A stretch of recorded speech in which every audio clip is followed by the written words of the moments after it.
sabar, sabar. Simbok wis seneng kene bapakmu kok ngetengi rondo telu, Nak. Lah lapo? Saben dina main ngono didekemi rondo sing telu-telune meteng aku wis sinten, Nak.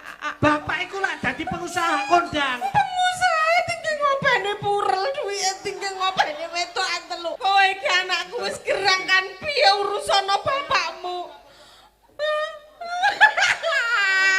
Ilang bapakmu ora apa-apa, Nak. Enek kowe. Sampeyan bapak gak ono ikhlas. Gak apa-apa lah, aku wis lara ati tenan.